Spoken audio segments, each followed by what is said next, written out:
Salut à tous, bienvenue dans cette toute première vidéo de ma série dédiée à l'énergie, à l'environnement et à l'imbrication de ces sujets dans nos sociétés. L'objectif est de rendre le contenu accessible et utile.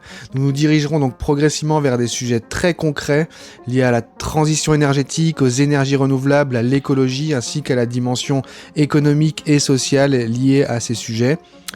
Alors je vais commencer par vous emmener à la découverte de l'origine des énergies qui façonnent notre quotidien. Alors pour des raisons techniques relatives au son, je suis passé d'une présentation en partie en extérieur à une voix off. Je verrai comment j'organiserai la suite. En tout cas, je vous ai conservé ici les questions préliminaires posées aux passants, pris un petit peu au hasard au Jardin des Plantes situé dans le 5e arrondissement de Paris, là où se trouve le musée d'histoire naturelle. C'est parti. Alors selon vous, quel est l'atome propre à la vie ? L'oxygène. L'oxygène. L'atome. Je dirais le carbone. Bon, je l'avais pas, mais Si on considère que l'Homo sapiens, est apparu il y a seulement 1 an, sur cette échelle-là, où placeriez-vous l'apparition de la révolution industrielle ? waouh. C'est très récent. Moi, je dirais la semaine dernière. Il y a une semaine. Ouais. La semaine dernière ? Ouais. Ouais, pourquoi pas la semaine dernière, ouais. Bah, il y a même pas 1 ou 2 mois en fait. Je dirais la semaine dernière. C'est la révolution, ouais, c'est ça. 1800, je sais plus, révolution industrielle. Que diriez-vous, me croiriez-vous si je vous disais que vos ancêtres sont des étoiles ? J'ai du mal à le croire, mais. Vous avez du mal à croire ? Oui. Ok, merci beaucoup, merci, bonne balade. Merci. Moi, je serais flattée. Voilà, merci beaucoup en tout cas, merci. Bien sûr. Ouais. Moi aussi, je dis Vous dites un peu la même chose que monsieur. Hein. sur ça, j'aurais dit oui. Merci beaucoup en tout cas, merci beaucoup. Je vous en prie. Avant d'entrer dans le cœur du sujet, j'en profite pour vous demander votre indulgence dans une certaine mesure pour ce premier travail de vulgarisation très en amont puisqu'il touche des domaines assez éloignés de mon domaine d'expertise. Alors sommes-nous faits de poussière d'étoiles ? Nous nous ferons une idée au fur et à mesure, mais considérons déjà qu'en 2 secondes d'histoire cosmique, donc, l'humanité s'est mise en danger en brûlant la moitié de son stock fossile. Retraçons tout ça. Commençons donc à l'échelle de l'univers.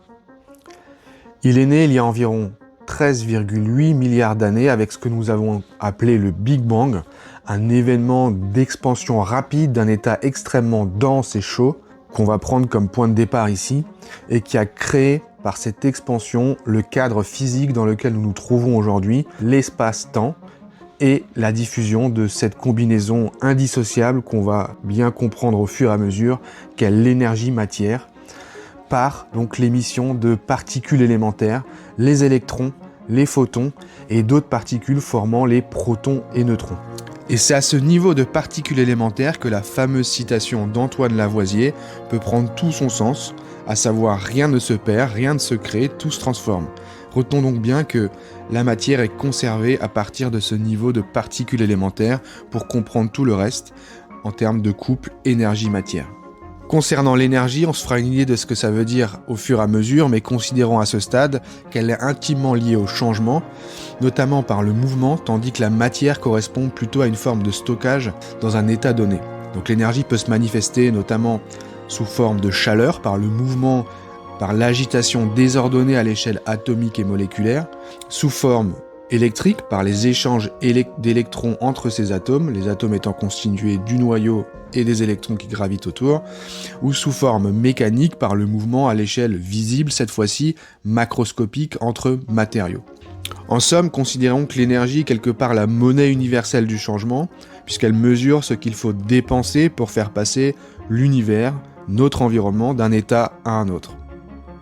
Revenons à nos moutons, alors que se passe-t-il directement après le Big Bang ? Le premier élément à se former est l'hydrogène, par combinaison des particules évoquées tout à l'heure, neutrons, protons avec des électrons, pour former finalement l'élément le plus léger, l'atome le plus léger, et le plus abondant dans l'univers encore aujourd'hui. C'est à ce stade-là qu'on peut introduire la notion de gravité, essentielle pour comprendre l'environnement dans lequel nous nous trouvons. C'est un petit peu la connexion qu'il y a entre ce couple énergie-matière et le couple espace-temps.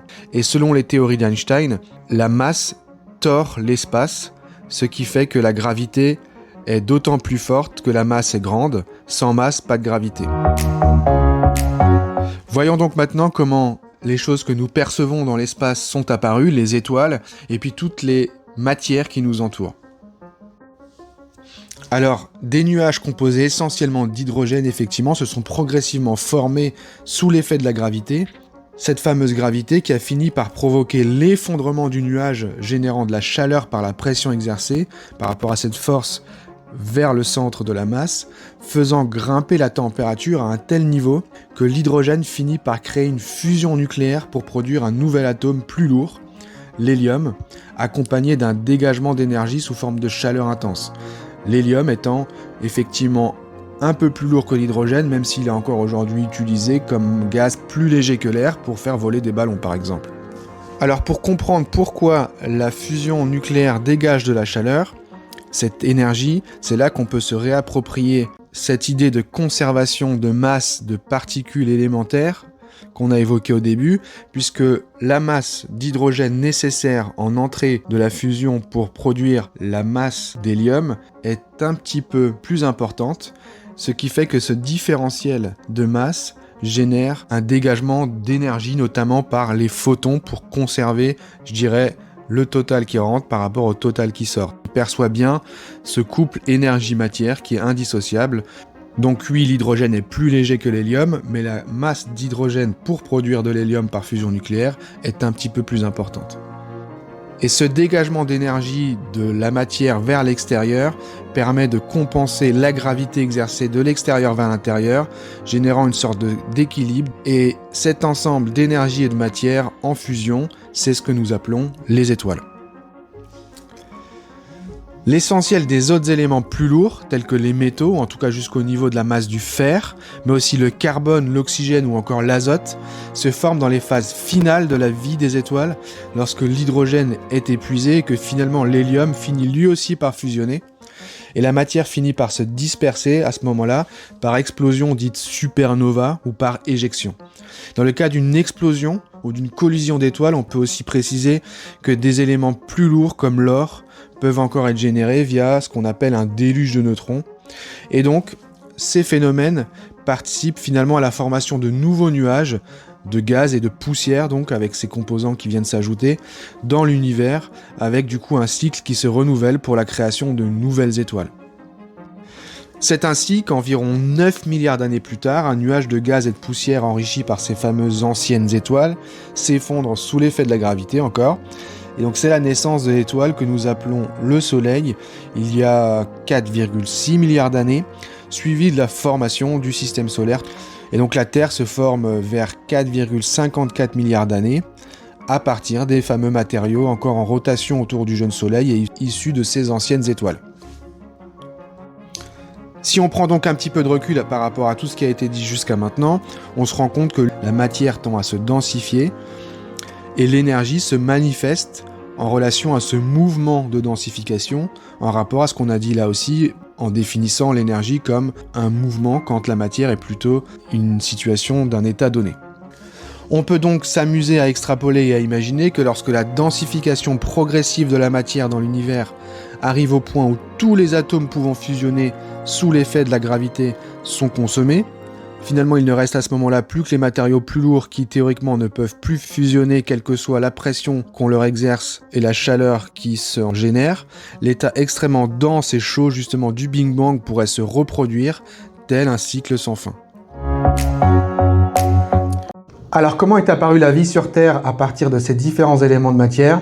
D'abord, l'oxygène et le carbone que l'on respire ou ingère et qui forment nos propres tissus organiques sont donc en effet les cendres recyclées d'étoiles mortes en quelque sorte, et c'est par ce biais que nous pouvons affirmer que nous sommes faits de poussière d'étoiles, pour répondre à l'une des questions posées au début. Et le rayonnement solaire ainsi que la chaleur interne de la Terre alimentée par l'activité nucléaire de son noyau, source d'énergie résiduelle de ces étoiles mortes, conditionne encore aujourd'hui l'ensemble de nos ressources énergétiques Et d'ailleurs, nous explorerons comment se décline cet apport d'énergie dans nos sociétés lors de notre prochaine vidéo. Alors si on poursuit notre cheminement vers la vie, l'hydrogène et l'oxygène se sont combinés pour former la molécule de l'eau sous forme gazeuse au départ, notamment sous l'action de la gravité, de la chaleur, de la pression des roches, composées des éléments métalliques qu'on a évoqués tout à l'heure, avec une réorganisation physique par rapport à cette gravité où les matériaux les plus lourds rejoignent le centre et les plus légers remontent vers la surface. Pour rappel, simplement, une molécule, c'est un groupe d'atomes qui sont liés entre eux grâce à un partage de leurs électrons. Et donc cette vapeur d'eau était relâchée massivement à la surface par le volcanisme intense. À mesure que la planète s'est quelque part stabilisée, et donc perdue en dégagement d'énergie et donc refroidie, cette vapeur s'est condensée pour former les océans il y a plus de 4 milliards d'années. Donc l'eau a alors effectivement joué, l'eau liquide en fait, un rôle fondamental comme solvant, donc mélangeur de matière, stabilisateur et réacteur chimique naturel, finalement en stockant la juste quantité d'énergie avec une température ni trop élevée ni trop faible. Et effectivement, dans ce milieu aqueux, donc, se sont mélangés les éléments clés à la vie tels que le carbone ou l'azote, activés par l'énergie du soleil et de la chaleur interne de la Terre. Donc ces conditions ont permis la formation de molécules organiques complexes, conduisant à finalement l'émergence des premières formes de vie autour des 3,5 milliards d'années. C'est là en fait qu'on entre dans le domaine de la biologie avec la formation de cellules vivantes. Et pour répondre encore une fois à l'une des questions du début, bien que non majoritaire dans la composition, c'est bien le carbone qui est l'atome propre à la vie.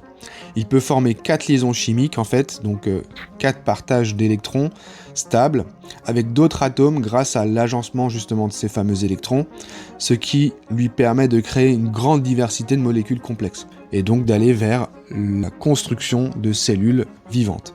Il se lie facilement à l'hydrogène, à l'oxygène, à l'azote, au soufre, etc. Il est donc finalement à la base de toutes les molécules organiques, protéines, glucides, lipides, ADN, donc avec des cellules aux fonctions différentes, avec une mécanique qu'on étudie en biologie qui permet justement la vie. Et donc ces éléments composent effectivement nos cellules. Et le métabolisme des animaux permet donc une réaction qui permet de puiser l'énergie dans cette matière via une réaction avec l'oxygène pour redégager du CO2.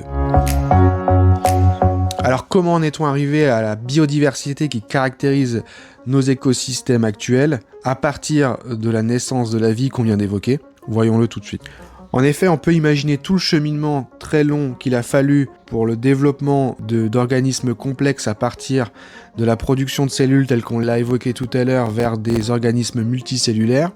Et en effet, il y a environ 600 millions d'années seulement, ces formations d'organismes multicellulaires ont laissé apparaître 2 chemins différents qui ont fini par émerger, à savoir le règne végétal et animal, composé de toutes ces cellules et de ces organismes, tous deux alors capables de s'auto-alimenter en énergie pour leur développement.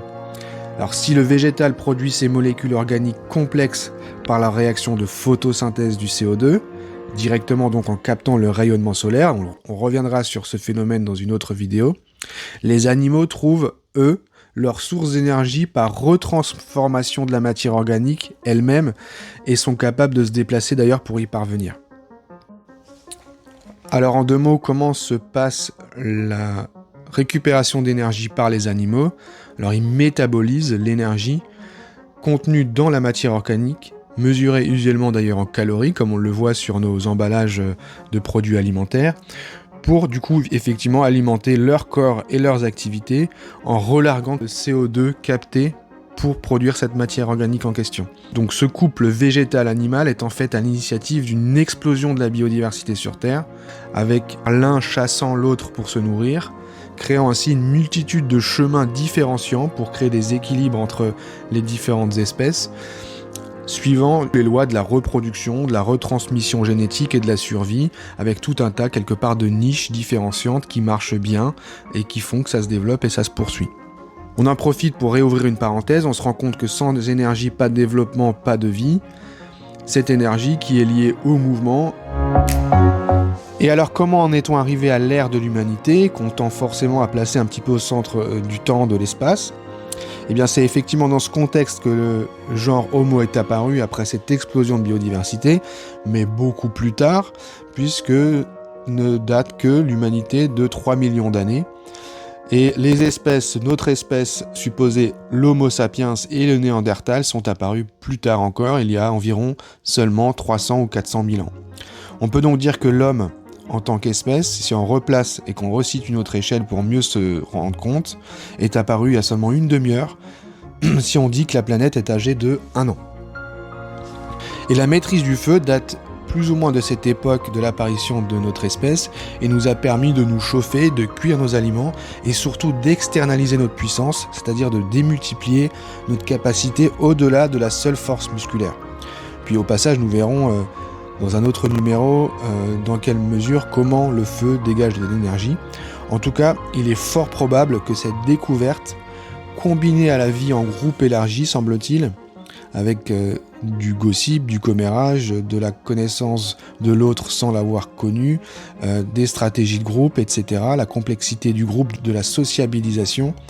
Donc ça, combiné à la maîtrise du feu, aurait permis d'entamer et d'accentuer ensuite le fléchage par la génétique et la sélection naturelle de l'apport énergétique vers le cerveau, quelque part en décelant qu'il s'agit là d'une niche à approfondir, à la base de l'évolution différenciante de l'homme donc, plutôt que vers d'autres organes tels que les muscles.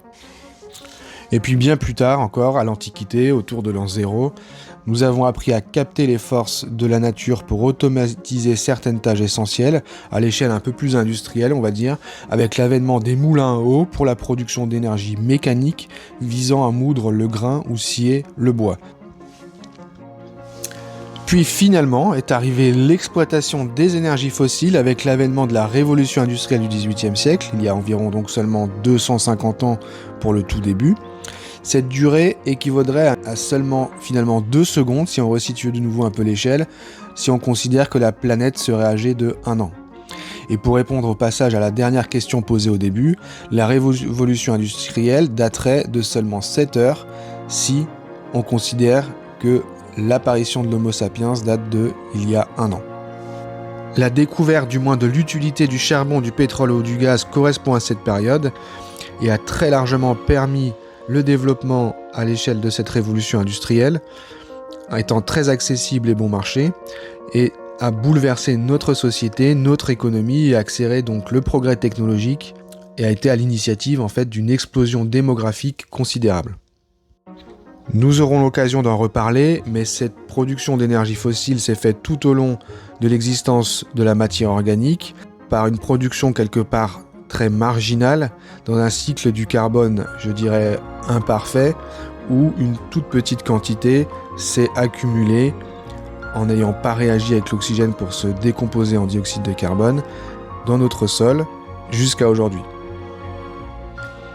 Cette parenthèse de l'histoire, donc extrêmement courte, est déjà en passe de se refermer au regard de cet énorme déphasage entre le développement de la matière organique sur Terre et notre utilité actuelle. La question de la transition énergétique est donc devenue incontournable pour un avenir soutenable et le maintien d'une démographie au passage en phase de stabilisation, sans parler de l'impact et du dérèglement climatique lié au relargage rapide de toutes ces énergies fossiles sources de dioxyde de carbone. Retenons finalement que l'énergie nous vient originellement des particules telles que les protons, neutrons, électrons et photons et de leur gravité par leur lien avec l'espace-temps. Ainsi, l'énergie peut se manifester par la création de mouvements et d'échanges à différents niveaux, produisant par exemple de la chaleur et de la transformation de matière dans un univers qui tend à se densifier progressivement. Toute la matière présente sur Terre nous provient de ces particules, transformées en différents atomes à partir de l'hydrogène par la fusion nucléaire des étoiles. La majorité de ces éléments ayant été produits dans leur phase d'extinction de ces étoiles. Les premières cellules vivantes sur Terre sont apparues notamment grâce à la présence de l'élément clé qu'est le carbone pour la construction de la matière organique, mais aussi grâce à la présence de l'eau liquide et de l'énergie apportée à la fois par le rayonnement solaire et la chaleur du noyau de la Terre. Le chemin génétique vers le règne végétal et animal a été très long. Il se caractérise par une capacité à s'auto-alimenter en énergie. Leur interdépendance a finalement permis une explosion de la biodiversité, valorisant les différenciations par les lois de la reproduction, de la retransmission génétique, de la survie. Rappelons aussi que les animaux ont la particularité de puiser leur énergie dans la matière organique pour récupérer en quelque sorte l'énergie solaire qu'il aura été nécessaire de capter pour la produire, cette matière, à partir du CO2. C'est donc dans ce contexte qu'est apparu l'homme, encore bien plus tard. L'alimentation en énergie du cerveau aurait finalement été favorisée par la génétique et la sélection naturelle après quelques expériences biologiques favorables vécues par ses ancêtres, telles que la vie en groupe élargi, mais aussi manifestement la maîtrise du feu comme source d'énergie pour externaliser leurs besoins en puissance physique. Il semble que cette tendance a ensuite créé un cercle vertueux dans ce fléchage vers le cognitif. Et puis l'homme a ensuite écrit son histoire, avec un grand H, tel qu'il l'a défini, pour finalement connaître un véritable boom technologique et démographique il y a seulement 250 ans, avec la révolution industrielle. Donc il s'agit là de quelques générations d'humains, donc c'est extrêmement court, et l'exploitation massive des énergies fossiles qui allait avec. Durée qui équivaudrait à seulement 2 secondes si on se replace sur une échelle de temps en considérant que la planète serait âgée de 1 an. Nous pouvons donc méditer autour de notre importance très relative au regard de toutes ces échelles de temps et d'espace, et de toute la matière qui nous entoure, potentiellement amenée à devenir bien plus sophistiquée ou intelligente que nous à une autre échelle. Mais pour nous raccorder au sujet de l'énergie, retenons que le temps des énergies fossiles, moteur de notre développement ultra récent, de seulement quelques générations encore une fois, à l'échelle de l'humain, est aussi ultra éphémère et source de dérèglements majeurs. Et donc la transition énergétique n'est donc pas optionnelle, tombe sous le sens quelque part pour retrouver le chemin d'un développement durable de notre espèce, dépendante évidemment des écosystèmes de la Terre et de sa biodiversité. Que l'avenir soit guidé par les hautes technologies minérales ou par une meilleure intégration dans les cycles du vivant, les technologies organiques et la biotechnologie à travers le biomimétisme et d'autres voies durables, la maîtrise de l'énergie restera selon moi un pilier fondamental du développement de nos sociétés, la capacité à en tirer profit. Et vous, qu'en pensez-vous ? L'énergie restera-t-il un sujet central ? Merci beaucoup pour avoir tenu jusqu'ici en tout cas. Le voyage continue avec la même énergie pour la prochaine qui tentera d'expliquer comment se décline l'énergie disponible sur Terre.